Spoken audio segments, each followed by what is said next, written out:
Hello friends, welcome to my channel Lincy's link. ഇന്ന് വീഡിയോയിൽ ഞാൻ നിങ്ങളുമായി ഷെയർ ചെയ്യുന്നത് ഒരു റാഗി മഫിനാണ്. അതായത് നമ്മുടെ പഞ്ഞിപ്പുല്ലും കൊണ്ടുണ്ടാക്കുന്ന ഒരു മഫിൻ റെസിപ്പിയാണ്. ഇതിന് വേണ്ടിയിട്ടുള്ളത് ഒരു 3/4 കപ്പോളം നമ്മുടെ ഗോതമ്പ് പൊടിയും അതുപോലെ തന്നെ ഒരു 3/4 കപ്പ് നമ്മുടെ പഞ്ഞിപ്പുല്ലിൻ്റെ പൊടി, റാഗി ഫ്ലോർ.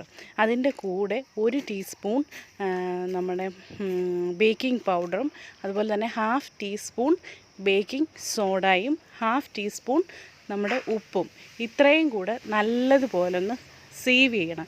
നല്ലതുപോലെ മിക്സ് ചെയ്ത് നമ്മുടെ അരിപ്പയ്ക്കകത്ത് മിക്സ് ചെയ്തിട്ട് ഈ സമയത്ത് മെൽറ്റഡ് ബട്ടർ, നമ്മുടെ റൂം ടെമ്പറേച്ചറിലുള്ള ബട്ടറും അതിൻ്റെ കൂടെ ഒരു 1/2 കപ്പ് പൗഡേർഡ് ഷുഗർ ഇല്ലെങ്കിലും കുഴപ്പമില്ല, നമ്മുടെ ചെറിയ തരിയായിട്ടുള്ള പൗഡർ ആയാലും മതി. ഇപ്പം ഈ പൗഡേർഡ് ഷുഗറും നമ്മുടെ ബട്ടറും കൂടെ ഒന്ന് ബീറ്റ് ചെയ്ത് എടുക്കാം. അത് നല്ലതുപോലെ കമ്പൈൻ ചെയ്യുന്നിടം വരെ നമ്മളിത് ബീറ്റ് ചെയ്യണം. ഇത് നല്ല സോഫ്റ്റായി കിട്ടണം. ഓക്കെ, അത്രയും നേരം നമ്മളിത് ബീറ്റ് ചെയ്തെടുക്കണം. ഇതിലേക്ക് നമ്മൾ ഇനിയും ചേർക്കുന്നത് 2 മുട്ട ചേർക്കും. 2 മുട്ട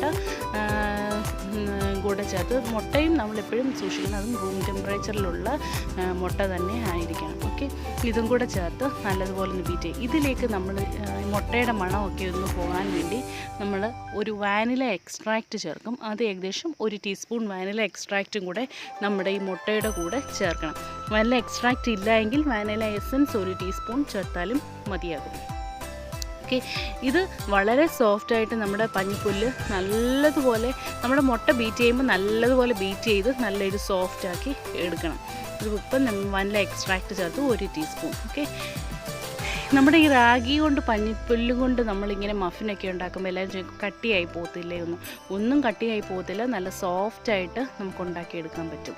ഇതിലേക്ക് ഒരു 1/2 കപ്പോളം നമ്മുടെ പാല് ചേർത്ത് കൊടുക്കാം. പാലും കൂടെ ചേർത്ത് ബീറ്റ് ചെയ്യും. അപ്പം നമ്മുടെ വെറ്റ് ഇൻഗ്രീഡിയൻസ് എല്ലാം റെഡിയായി. ഇത് നമുക്കിനി നമ്മൾ നേരത്തെ അരിച്ച് വെച്ചിരിക്കുന്ന മാവിലേക്ക് ചേർത്ത് നമുക്ക് ഒന്ന് ഫോൾഡ് ചെയ്ത് കൊടുക്കണം.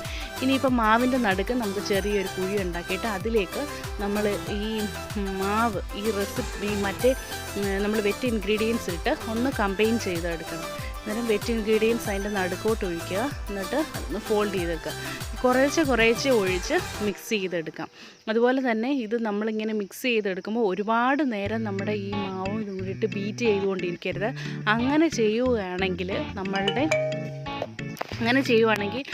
നമ്മുടെ ബേക്കിംഗ് സോഡയുടെയും അതുപോലെ തന്നെ നമ്മുടെ ഈ ബേക്കിംഗ് പൗഡറിൻ്റെ ആക്ഷനൊക്കെ പെട്ടെന്ന് തന്നെ തുടങ്ങും. അതുകൊണ്ട് ഒരുപാട് നേരം ബീറ്റ് ചെയ്തുകൊണ്ടിരിക്കുന്നത് നല്ലതല്ല.